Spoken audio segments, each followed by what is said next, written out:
Il y a beaucoup de formations de dessin où, on va commencer par vous faire dessiner des cubes, hein. Des cubes, des cubes et des cubes et des cubes, puis ensuite on va passer à des cylindres, puis ainsi de suite. Bon, bah, ça c'est pas, l'approche qu'on a. Ça veut pas dire qu'elle est complètement nulle, c'est-à-dire que s'entraîner à dessiner des objets simples et à les faire, pivoter dans l'espace, comme si vous les tourniez dans votre main, ça vous exerce mentalement à percevoir ces formes-là et à les faire pivoter, ben, en dessin. L'idée, c'est finalement de réussir à pour arriver à ça, c'est d'être capable de faire ça.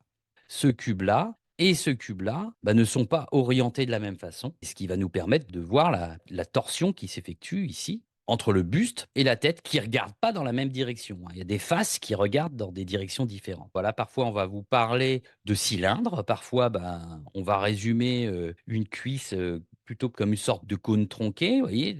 Chacun y va de ses formes, l'idée étant d'avoir des formes qui sont toujours, simplifiées et lisibles dans l'espace. Une perception comme ça, en volume extrêmement simple, permet immédiatement de comprendre comment circule la lumière. Un volume, c'est des faces qui sont orientées différemment et suivant l'orientation d'une surface, elle va soit prendre la lumière, soit lui tourner le dos, en gros, hein. Chaque fois que vous avez, sur ces facettes un changement de plan, eh bien, vous avez également un changement de lumière. Voilà cette manière de simplifier la forme qui est donc vraiment intéressante, hein. On part de la possibilité de voir la forme englobée dans un volume simple. On peut complexifier ça en découpant ces formes en formes simples elles-mêmes. Et puis, on peut utiliser la lumière. Alors c'est très bien tout ça, hein, mais voilà le doute dont je voulais vous faire part. C'est qu'au bout du compte, on risque quand même le syndrome du pantin. On se retrouve vite soi-même comme un robot en train de dessiner voilà, là, une planche de robot, hein, où on va le voir de face, de profil, de toutes les manières possibles.